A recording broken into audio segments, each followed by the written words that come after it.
तारापीठ से 2 किलोमीटर दूरी पर स्थित आटला गांव में 1244 साल के फागुन महीने में शिव चतुर्दशी के दिन बामा खेपा का जन्म हुआ था।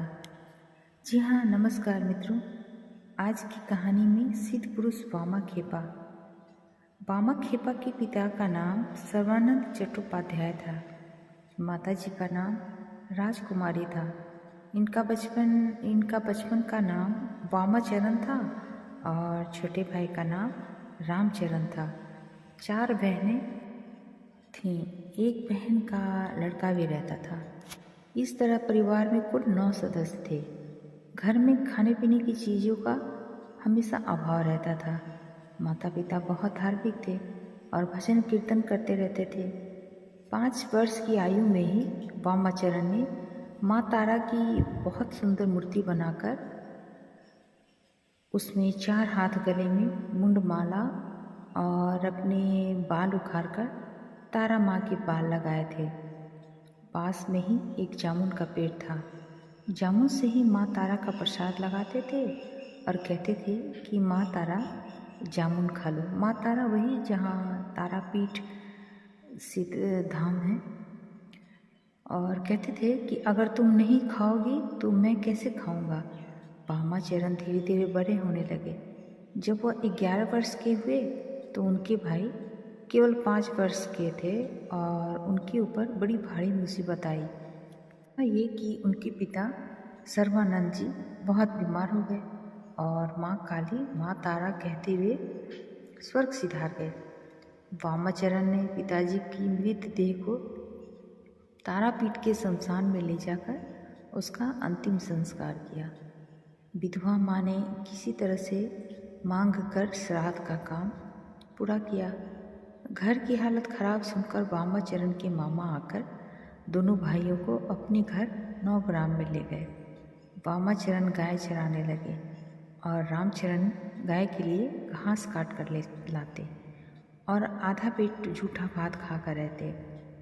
एक दिन रामचरण के हंसिए से घास काटते हुए वामाचरण की उंगली कट गई और गाय खेत में जाकर फसल खाने लगी। खेत के मालिक ने मामा को शिकायत कर दी। मामा ने वामाचरण को छड़ी लेकर बहुत मारा। तत्पश्चात वामाचरण भागकर अपनी माँ के पास आटला ग्राम में चले आए। उधर रामचरण को एक साधु गाना सिखाने के लिए अपने साथ ले गए। वामाचरण ने घर आकर निश्चय किया कि वे अब शमशान में रहेंगे। वो दिन पूर्णमासी का था। वहाँ पर बहुत सारे लोग बैठे थे। वामाचरण उनके पैर दबाते दबाते सो गए। एक बार वामाचरण ने एक वैरागी से गांजा पीकर उसकी आग असावधानी से फेंक दी। उससे भयंकर आग लग गई और बहुत सारे घर जल गए। सभी लोग वामाचरण को पकड़ने लगे। वामाचरण उस आग में कूद पड़े और जब वे आग से बाहर निकले तो उनका शरीर सोने की तरह चमक रहा था। माँ तारा ने अपने पुत्र वामाचरण की अग्नि से रक्षा की थी। इस बात को देखकर सभी अवाक रह गए थे। तत्पश्चात वामाचरण का साधक जीवन आरंभ हुआ। मोक्षदानंद बाबा व साईं बाबा आदि ने उन्हें महाशमशान में आश्रय दिया। कैलाशपति बाबा उन्हें बहुत प्यार करते थे। एक दिन कैलाशपति बाबा ने रात में बामा को गांजा तैयार करने के लिए बुलाया। उस रात वामाचरण को बहुत डर लगा। असंख्य दैत्याकार आकृतियाँ उनके चारों ओर खड़ी थीं। वामा ने जय गुरु जय तारा पुकारा और वे सब आकृतियाँ लुप्त हो गईं और वामाचरण ने कैलाशपति बाबा के आश्रम में जाकर गांजा तैयार किया। काली पूजा की रात में वामाचरण का अभिषेक हुआ। सिद्ध बीज मंत्र पाकर वामा का सब उलट पुलट हो गया और सैमल वृक्ष के नीचे जप तप करने लगे। शिव 14 के दिन वामाचरण ने सिद्ध बीज मंत्र जपना शुरू किया। सुबह से लेकर शाम तक वो माँ तारा के ध्यान में मग्न रहे। यहाँ तक कि वो खाना पीना भी भूल गए और रात में 2 बजे उनका शरीर कांपने लगा। सारा शमशान अचानक फूलों की महक से महक उठा।